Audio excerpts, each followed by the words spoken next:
إن الحمد لله نحمده ونستعينه ونستغفره ونعوذ بالله من شرور أنفسنا ومن سيئات أعمالنا من يهده الله فلا مضل له ومن يضلله فلا هادي له ونشهد أن لا إله إلا الله وحده لا شريك له ونشهد أن محمدا عبده ورسوله أما بعد فإن أصدق الحديث كتاب الله وخير الهدي هدي محمد صلى الله عليه وسلم وشر الأمور محدثاتها وكل محدثة بدعة وكل بدعة ضلالة وكل ضلالة في النار.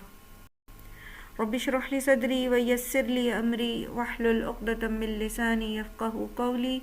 ربنا زدنا علما اللهم فقهنا في الدين اللهم إنا نسألك علما نافعا وعملا متقبلا ورزقا طيبا اللهم انفعنا بما علمتنا وعلمنا ما ينفعنا وزدنا علما. السلام علیکم ورحمۃ اللہ وبرکاتہ. سورہ جن ہم پڑھ رہے تھے تو اس میں سے آیت نمبر 18 سے انشاءاللہ ہم آج سٹارٹ کریں گے. وَأَنَّ الْمَسَاجِدَ لِلَّهِ فَلَا تَدْعُوا مَعَ اللَّهِ أَحَدًا، اور یہ کہ بے شک مسجدیں اللہ کے لیے بنائی گئی ہیں، لہٰذا اس میں اللہ کے ساتھ کسی اور کو نہ پکارو. تو مفسرین نے بالعموم مساجد کو عبادت گاہ کے معنی میں لیا گیا. ویسے تو پوری کی پوری زمین ہی اللہ کی ہے اور اس میں شرک کرنا جو ہے وہ گناہ ہے، لیکن مسجد جو ہے وہ خاص طور پر سجدہ گاہ جو ہے وہ اللہ کے ذکر کے لیے بنائی جاتی ہے، اللہ سبحانہ و تعالیٰ کا کیا کلمہ بلند کرنے کے لیے بنائی جاتی ہے، دین کی تعلیمات کے لیے ہوتی ہے. تو وہاں پر غیر اللہ کی پکار جو ہے اس سے منع کیا گیا ہے. بعض مفسرین نے اس سے مراد جیسے حسن بصری ہیں تو انہوں نے یہ کہا ہے کہ زمین پوری کی پوری عبادت کا ہے، اور اس آیت کا منشا یہ ہے کہ اللہ کی زمین پر کہیں بھی شرک نہ کیا جائے. اور ان کا استدلال نبی صلی اللہ علیہ وآلہ وسلم کے اس ارشاد سے ہے کہ جعلت للارض مسجدا وطہورا، میرے لیے پوری مسجد زمین جو ہے وہ عبادت کی جگہ اور طہارت حاصل کرنے کا ذریعہ بنائی گئی ہے. طہارت حاصل کرنے کا ذریعہ سے مراد یعنی مٹی پاک ہے اور اس سے تیمم کیا جا سکتا ہے. تو وہ کہتے ہیں کہ چونکہ پوری کی پوری زمین جو ہے وہ مسجد بنائی گئی ہے، اس لیے کہیں پر بھی شرک کی پکار نہیں ہونی چاہیے. اور حضرت سعید بن جبیر نے مساجد سے مراد وہ اعضاء لیے ہیں جس پر سجدہ کیا جاتا ہے. تو وہ کہتے ہیں یعنی کہ یہ جیسے ہاتھ، گھٹنے، قدم، پیشانی وغیرہ ہے، تو اس سے مراد وہ یہ لیتے ہیں کہ یہ اعضاء اللہ کے بنائے ہوئے ہیں، ان پر اللہ کے سوا کسی اور کے لیے سجدہ نہ کیا جائے. اور اسی طرح آپ دیکھیے یہ مساجد کے اندر جو کرنے کے کام ہیں وہ یہ ہیں کہ اللہ کا ذکر کیا جائے، نماز قائم کی جائے، اور اللہ سبحانہ و تعالیٰ اور اللہ کے رسول صلی اللہ علیہ وسلم کی تعلیمات سیکھی اور سکھائی جائے. اس کے علاوہ جو ہے جو دیگر کام ہیں، جیسے مسجد کے اندر تجارت کو ناپسند کیا گیا ہے، پھر اسی طرح مسجد کے اندر گمشدہ چیزوں کے اعلان کو ناپسند کیا گیا ہے، اور دیگر ایسے اعلانات جو ہیں ان کو ناپسند کیا گیا ہے. لیکن جہاں تک تعلق ہے کمیونٹی سروس کا، تو مسجد بیسیکلی مسلمانوں کے لیے ایک کمیونٹی سینٹر ہوتی ہے. وہ مسجد میں 5 وقت نماز کے مقاصد میں ایک مقصد یہ بھی ہے کہ مومن آپس میں ایک دوسرے سے باخبر رہیں، ایک دوسرے کی خیر خواہی کریں. ٹھیک ہے، تو یہ نہیں ہے کہ آپ مسجد میں کسی کے لیے کوئی اچھا کام نہیں کر سکتے یا کوئی کسی مسئلے کے اوپر ڈسکس نہیں کر سکتے، وہ کر سکتے ہیں. لیکن یہاں بالخصوص مراد یہ ہے کہ مساجد میں اللہ کے سوا کسی اور کی جے پکاری جائے، کسی اور کا نام پکارا جائے، اور خاص طور پر پھر دنیاوی معاملات جو ہیں جیسے تجارت اور دیگر اس طرح کے معاملات ہیں ان کو لے کر بیٹھ جائے انسان اور اس پر بحثیں کرنا شروع کر دے، جو مسجد کا تقدس ہے وہ پامال ہو. پھر آپ دیکھیے کہ جیسے کہ خانہ کعبہ کا ذکر ہے کہ وہاں پر 360 بت رکھے ہوئے تھے، تو ان چیزوں سے منع کیا گیا ہے کہ مساجد جو ہیں ان میں خالصتاً اللہ ہی کی عبادت کی جائے گی، وہاں کسی غیر اللہ کے لیے کوئی بھی نذرانے یا اس طرح کی چیزیں جو ہیں وہ نہ ہوں۔ پھر اللہ تعالیٰ فرماتے ہیں وَأَنَّهُ لَمَّا قَامَ عَبْدُ اللَّهِ، اور بے شک یہ کہ وہ جب کھڑا ہوا اللہ کا بندہ، اور یہاں اللہ کے بندے سے مراد نبی صلی اللہ علیہ وآلہ وسلم ہے، يَدْعُوهُ كَادُوا يَكُونُونَ عَلَيْهِ لِبَدًا، قریب ہے کہ وہ سب ان پر ٹوٹ پڑنے کو تیار ہوں۔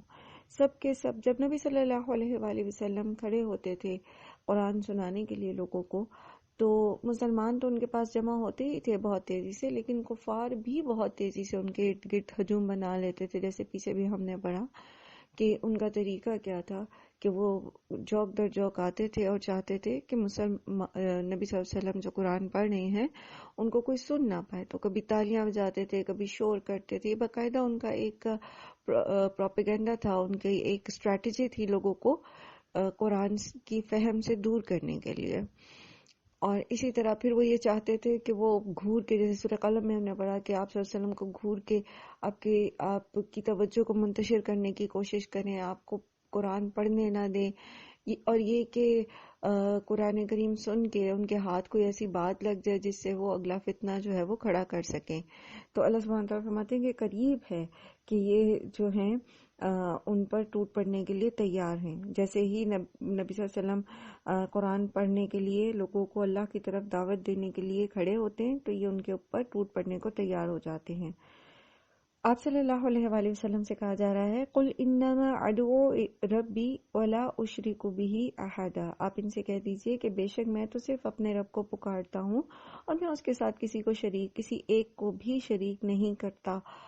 تو اصل میں بات یہ ہے کہ ایک شخص جو اللہ کی طرف بلا رہا ہے اور صرف اللہ کی طرف بلا رہا ہے اور لوگوں کو عظیم اخلاقی تربیت دے رہا ہے، تو اس کی مخالفت کرنے کی کیا وجہ ہے؟ اس کی مخالفت کرنے کی کیا ضرورت ہے؟ اس سے کس قسم کا تھریٹ ہے؟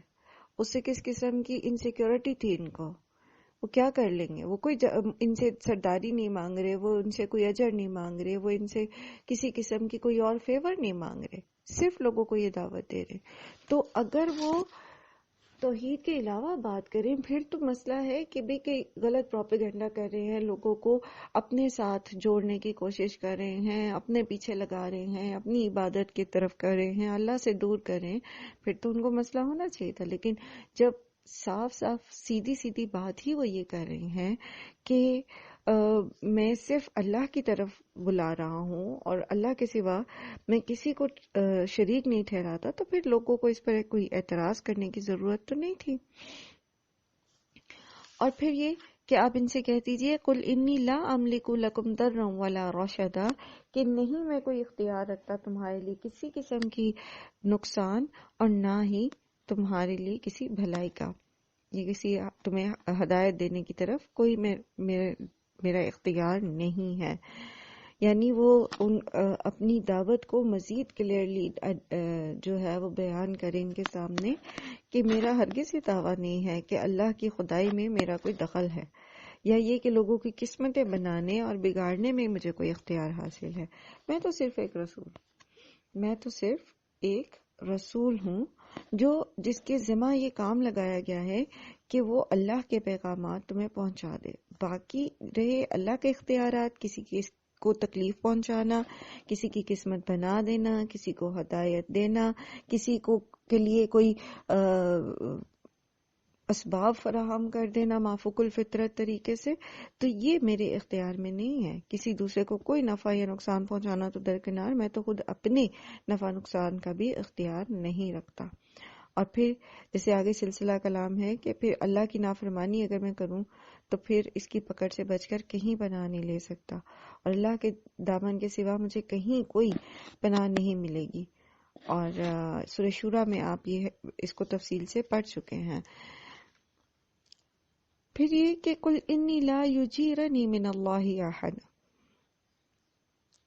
اور آپ ان سے کہہ دیجئے کہ مجھے اللہ کی پکڑ سے کوئی بھی نہیں بچا سکتا، وَلَنْ أَجِدَ مِن دُونِهِ مُلْتَحَدًا، اور نہ ہی میں اس کے سوا کوئی جائے پناہ پاتا ہوں۔ تو اگر اللہ سبحانہ تعالیٰ کی تعلیمات کے خلاف کوئی بات کہتا ہوں تو مجھے اللہ کی پکڑ سے کون بچائے گا؟ اور سورہ آل عمران میں بھی آپ نے یہ پڑھا نا کہ کسی نبی کا کسی انسان کا یہ کام نہیں کہ اللہ ان کو نبوت دے اور حکمت دے تو وہ لوگوں سے یہ کہیں کہ تم میرے بندے بن جاؤ، بلکہ وہ تو یہ کہتے ہیں کہ رب والے بن جاؤ، کونو ربانی جین۔ تو کسی بھی اللہ کے بندے نے جن کے سپورٹ اللہ تعالیٰ نے یہ کام کیا کہ لوگوں کو اللہ سے جوڑیں، انہوں نے لوگوں کو اپنی عبادت یا اپنے کوئی مافوق الفطرت اختیارات کے پیچھے نہیں لگایا۔ جتنے معجزات بھی انبیاء کو دیے گئے نا، اس میں بھی آپ دیکھیں کہ وہ معجزات بھی لوگوں کو اللہ سے جوڑنے کے لیے انبیاء کو دیے گئے، اور انبیاء نے ان کو اسی حد تک جو ہے لوگوں کو دکھایا۔ یہ نہیں کہا کہ موسیٰ علیہ السلام نے کہ یہ دیکھو میں کیا کیا کر سکتا ہوں اور تم میری عبادت کرو۔ ہاں، حکم کیا ہے کہ اللہ کی عبادت کرو، جیسے نوح علیہ السلام نے کہا کہ اس کی عبادت کرو اور میری اطاعت کرو۔ عبادت اللہ کی ہے اور رسول کی اطاعت مطلوب ہے، رسول کی اطاعت کرنا مطلوب ہے۔ جو وہ بتاتے ہیں، جس طرح وہ اللہ کی عبادت سکھاتے ہیں، اسی طرح اس کو کرنا لازم ہے۔ إِلَّا بَلَاغًا مِّنَ اللَّهِ وَرِسَالَاتِهِ وَمَن يَعْصِ اللَّهَ وَرَسُولَهُ فَإِنَّ لَهُ نَارَ جَهَنَّمَ خَالِدِينَ فِيهَا أَبَدًا۔ اور میرا کام اس کے سوا کچھ نہیں ہے کہ اللہ کی بات اور اس کے پیغامات پہنچا دوں۔ یعنی اس وقت اس جگہ کھڑے ہونے کا مقصد یہ ہے کہ میں لوگوں کو اللہ کا پیغام پہنچا دوں، وہ پیغام جو اللہ تعالیٰ نے مجھے دیا ہے، اور اس کو پہنچائے بغیر کوئی حل نہیں، یہ وہ فریضہ ہے جس کو ادا کرنا ضروری ہے۔ تمہارے کہنے پر میں اس میں رد و بدل نہیں کر سکتا، مجھے اس کو پورا تم تک پہنچانا ہے۔ اور اس کا مطلب کیا ہے؟ اس کا مطلب یہ ہے کہ تمام وہ راستے کلیئرلی بیان کر دیے جائیں جو اللہ سبحانہ و تعالیٰ کی طرف لے کر جاتا ہے راستہ ایک، اور پھر وہ جو اس سے ہٹے ہوئے ہیں اور شیطان کی طرف لے کر جاتے ہیں۔ تو اللہ کے رسول صلی اللہ علیہ وآلہ وسلم نے یہ پیغام بخوبی ہم تک پہنچایا، اور حجۃ الوداع کے موقع پر آپ صلی اللہ علیہ وسلم نے لوگوں کو اس پر گواہ بنایا، اور ان سے پوچھا کہ کیا میں نے اللہ کا پیغام تم تک پہنچا دیا ہے؟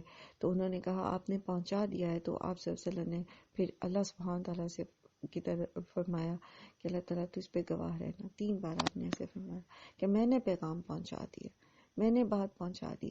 اللہ کے رسول صلی اللہ علیہ وآلہ وسلم نے تو یہ پیغام ہم تک پہنچا دیا، اور آج سے 1450 سال پہلے اس کو اللہ سبحانہ وتعالیٰ نے ہمارے لیے محفوظ بھی کر دیا، اور یہ نسل در نسل سینہ بہ سینہ اور محفوظ طریقے سے ہم تک پہنچ بھی گیا۔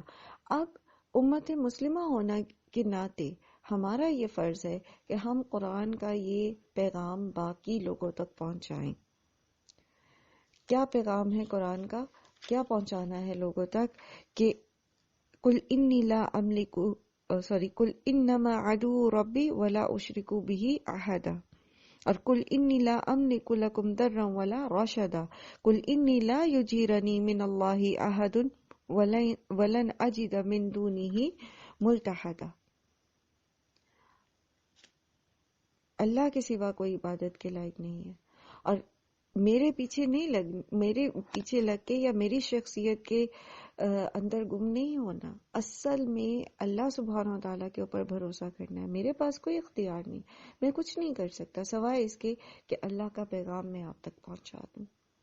یوزلی ہوتا یہ ہے کہ جو مینٹر ہوتا ہے، جو لوگوں تک صحیح بات پہنچاتا ہے، لوگ اس کی شخصیت سے متاثر ہو کر اسی کو سب کچھ مان لیتے ہیں۔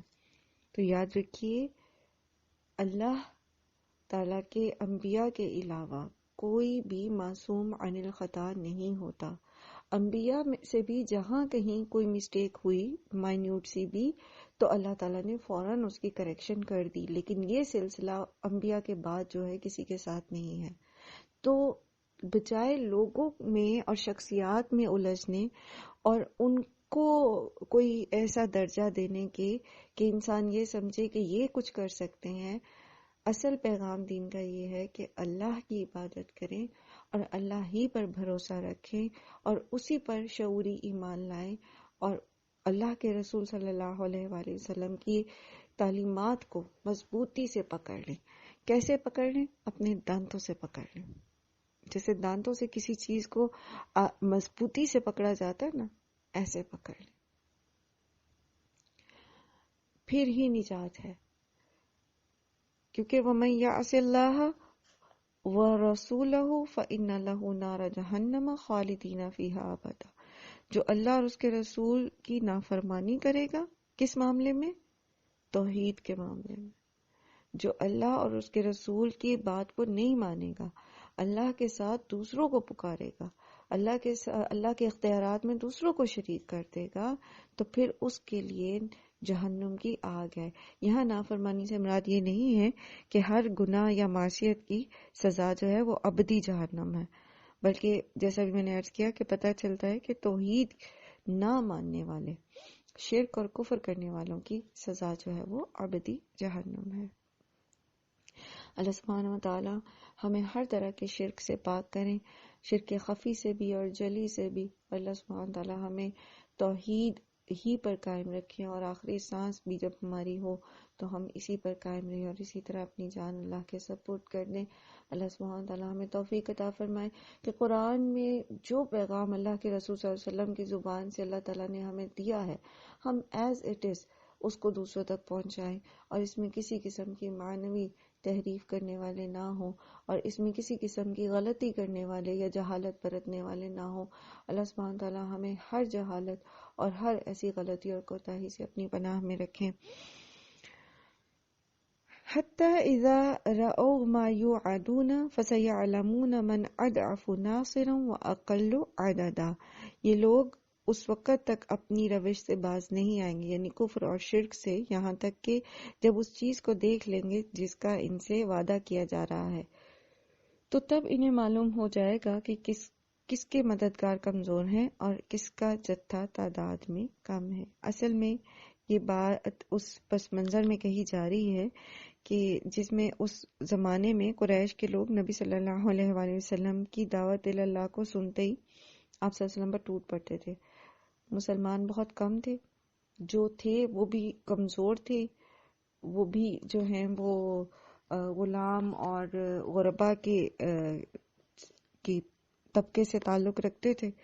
تو جو قریش تھے وہ اس ذوم میں مبتلا تھے کہ ان کا جتھا بڑا زبردست اور مضبوط ہے اور اللہ کے رسول صلی اللہ علیہ وسلم کے ساتھ بس چند مٹھی بھر آدمی ہے، اس لیے وہ بآسانی آپ صلی اللہ علیہ وآلہ وسلم کو دبا لیں گے۔ اس پر یہ فرمایا جا رہا ہے کہ آج یہ لوگ رسول کو صلی اللہ علیہ وسلم کو جو بے یار و مددگار سمجھتے ہیں اور اپنے آپ کو کثیر تعداد میں دیکھتے ہیں اور بڑے دلیر ہوئے میں حق کے خلاف، تو جب وہ وقت آئے گا یعنی قیامت برپا ہوگی یا پھر وہ برا وقت جو ان کی دنیا میں پکڑ کا ہے وہ آئے گا، تو ان کو پتہ چل جائے گا کہ بے یار و مددگار کون ہے اور حقیقت میں اصل مددگار یعنی اللہ سبحانہ و تعالیٰ کی مدد کس کے ساتھ ہے۔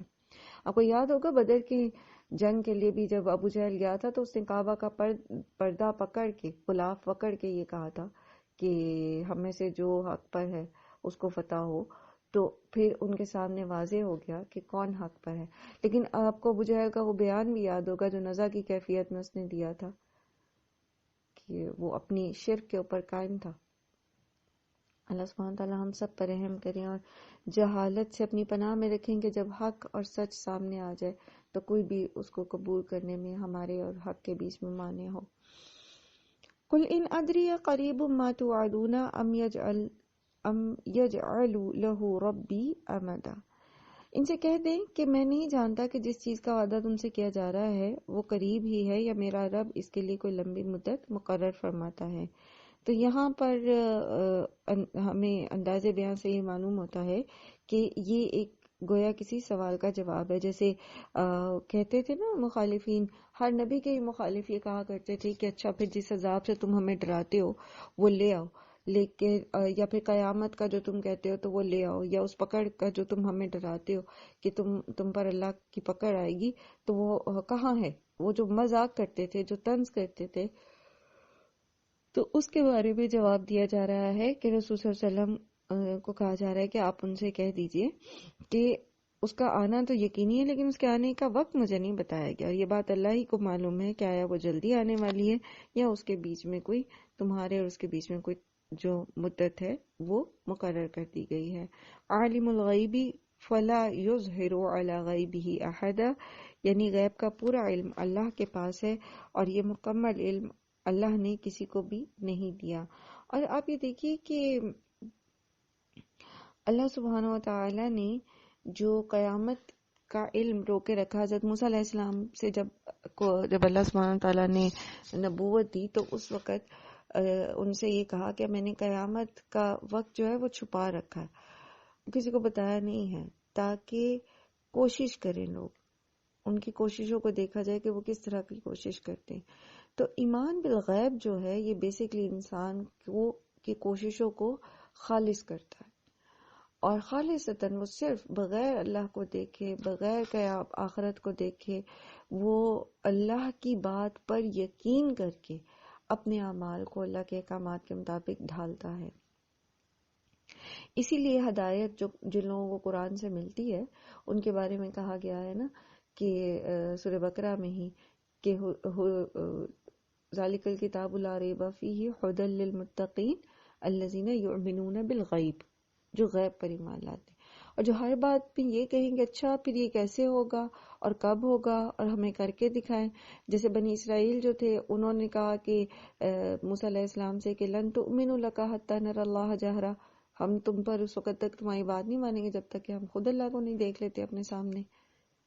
اور اسی طرح جو ہے اور بھی لوگوں نے اس طرح کی ڈیمانڈز کی، اور آج ہمارے ذہن میں بھی آپ دیکھیے کہ بہت ساری ایسی باتیں ہیں جو قرآن کریم میں موجود ہیں، لیکن اس پہ ہمارا شرح صدر نہیں ہوتا اس وقت تک جب تک سائنٹیفکلی وہ پروو نہیں ہو جاتی. کوئی سنت ہے یا کوئی اور مثال کے طور پر جیسے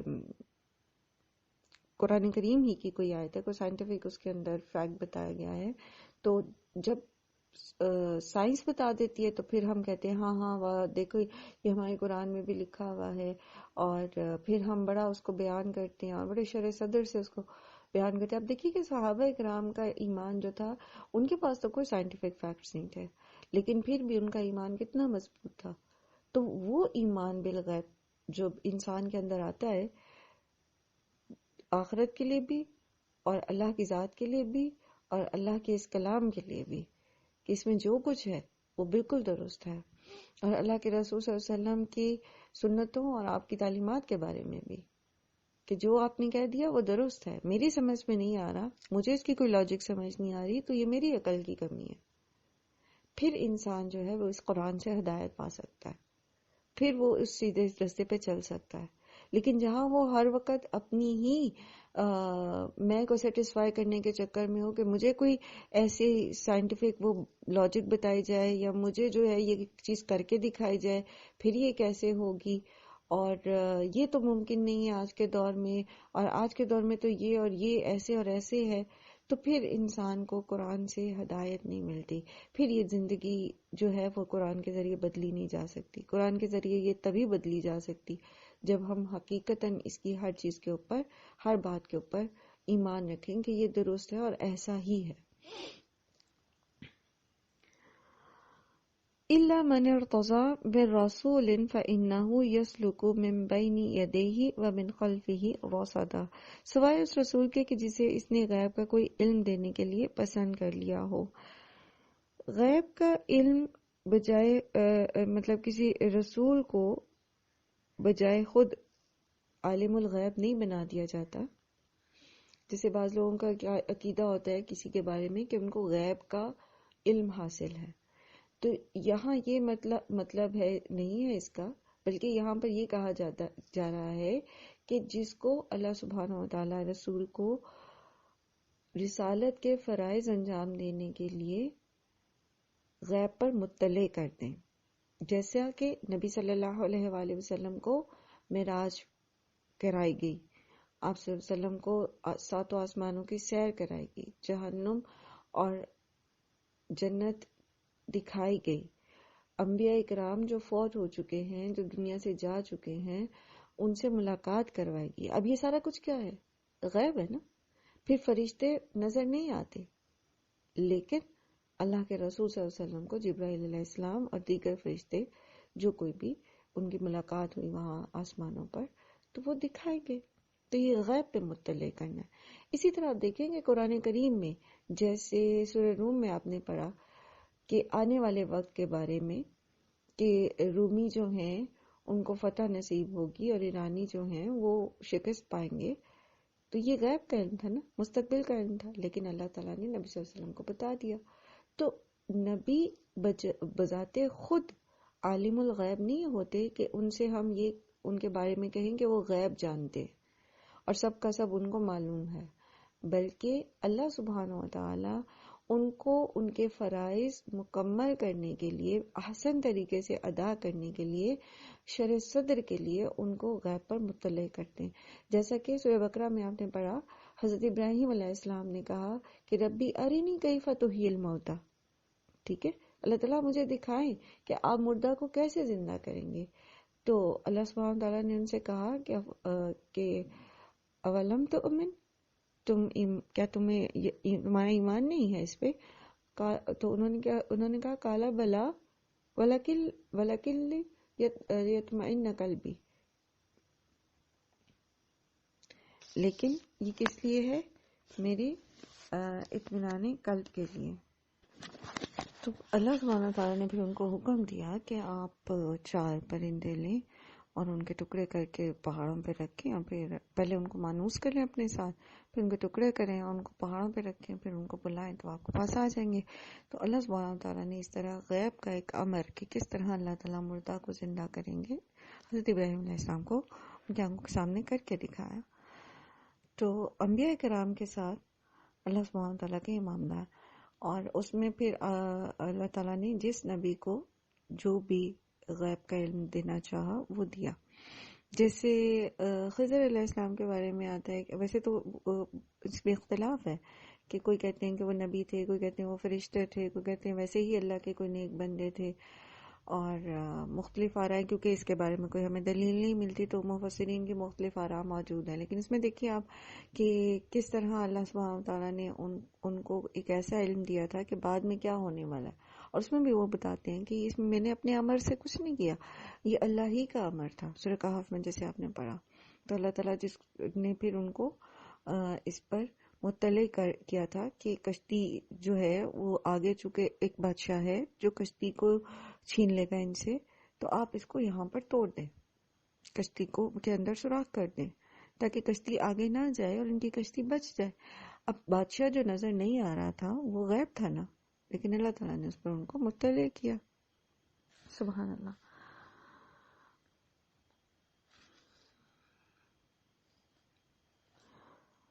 إِلَّا مَنِ ارْتَضَىٰ مِن رَّسُولٍ فَإِنَّهُ يَسْلُكُ مِن بَيْنِ يَدَيْهِ وَمِن خَلْفِهِ رَصَدًا، سوائے اس رسول کے جسے اس نے غیب کا کوئی علم دینے کے لیے پسند کر لیا ہو تو اس کے آگے اور پیچھے وہ محافظ لگا دیتا ہے.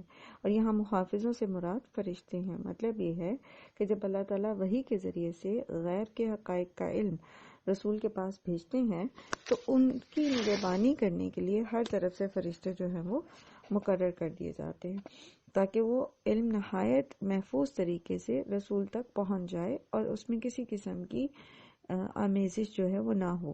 اور یہ وہی بات ہے جو اوپر ہم نے آیت 8 اور 9 میں پڑھی کہ رسول صلی اللہ علیہ وسلم کی بعثت کے بعد جنہوں نے اپنے لیے عالم بالا تک رسائی کے تمام دروازے جو بند پائے اور انہوں نے دیکھا کہ سخت چوکی پہرے جو ہیں وہ لگے ہیں اور جن کے پاس کہیں سے بھی ذرا سی سنگل لینے کا موقع ان کو نہیں ملتا.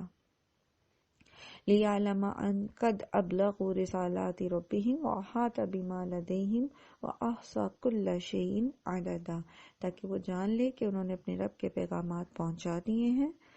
اس کے 3 معنی ہو سکتے ہیں. ایک یہ کہ رسول جو ہیں وہ یہ جان لیں کہ فرشتوں نے ان کو اللہ تعالیٰ کے پیغامات ٹھیک ٹھیک پہنچا دیے. دوسرے یہ کہ اللہ تعالیٰ یہ جان لیں کہ فرشتوں نے اپنے رب کے پیغامات ان کے رسول تک صحیح پہنچا دیے. اور تیسرے یہ کہ اللہ تعالیٰ یہ جانے کہ رسولوں نے ان کے بندوں تک اپنے پیغامات ٹھیک ٹھیک پہنچا دیے. یعنی جو پورا سسٹم وحی کا اللہ سبحانہ و تعالیٰ نے دیا ہے، اس کا یہ مقصد ہے تاکہ اللہ کا پیغام درست طریقے سے، صحیح طریقے سے اللہ تعالیٰ کے بندوں تک پہنچ جائے. اس کے علاوہ جو ہے اس آیت سے ایک اور بات بھی سمجھ آتی ہے، وہ یہ کہ رسول جو ہیں ان کو علم غیب عطا کیا جاتا ہے جو فریضہ رسالت کی انجام دہی کے لیے دینا ضروری ہوتا ہے. اور دوسری بات یہ کہ فرشتے جو ہیں وہ نگہبانی کے لیے مقرر کیے جاتے ہیں. وہ صرف اسی بات کی نگہبانی نہیں کرتے کہ رسول تک وحی محفوظ طریقے سے پہنچ جائے، بلکہ وہ اس بات کی بھی نگہبانی کرتے ہیں کہ اللہ کے رسول جو ہیں وہ اللہ کے پیغامات بندوں تک بے کم و کاست پہنچا سکے. یعنی وہ ان کی مدد بھی کرتے ہیں، ان کی حفاظت بھی کرتے ہیں اور نگہبانی بھی کرتے ہیں. اور یہ کہ ان کے پورے ماحول کو اللہ تعالیٰ نے احاطہ کیا ہوا ہے اور ایک ایک چیز کو گن کر رکھا ہوا ہے. یعنی رسولوں پر بھی اور فرشتوں پر بھی اللہ کی قدرت اس طرح محیط ہے کہ ایک بال برابر بھی وہ اس کی مرضی کے خلاف جنبش کریں تو فوراً گرفت میں آ جائیں. اور جو پیغامات اللہ تعالیٰ بھیجتے ہیں ان کا حرف گنا ہوا ہوتا ہے. رسولوں اور فرشتوں کی یہ مجال نہیں کہ اس میں وہ خود سے کسی قسم کی کمی بیشی کر سکیں. تو یہ گویا ایک دوبارہ تاکید ہے کہ یہ قرآن جو ہے یہ اللہ کا کلام ہے، اور اس میں نبی صلی اللہ علیہ وآلہ وسلم کی طرف سے کوئی بھی چیز جو ہے نہ انہوں نے اس میں اضافہ کیا، نہ اس میں کسی قسم کی کمی کی. جیسا کہ مشرکین جو تھے وہ آپ صلی اللہ علیہ وآلہ وسلم کو شاعر یا جادوگر کہہ کے یا کاہن کہہ کے آپ پہ یہ الزام رکھتے تھے کہ یہ قرآن جو ہے یہ آپ نے خود جو ہے وہ اپنی جو ہے وہ باتیں ہیں اور آپ کی اپنی تصنیف ہے. تو اس کے بارے میں پھر یہ تاکیداً بتایا جا رہا ہے کہ یہ ایسے ہی نہیں ہے، بلکہ ایک پورا اللہ سبحانہ وتعالیٰ نے ایک نظام دیا ہے وحی کا، اور اس پہ پھر نگران مقرر کیے ہیں، پھر اس کو شیاطین کی پہنچ سے دور کیا ہے، پھر رسولوں کے اوپر جو ہے وہ نگہبان ہیں موجود ہیں. خود اللہ سبحانہ وتعالیٰ اس سارے سسٹم کو خود نگرانی کر رہے ہیں، اور گن کے ہر شے جو ہے وہ اللہ کے پاس محفوظ ہے. سبحان اللہ.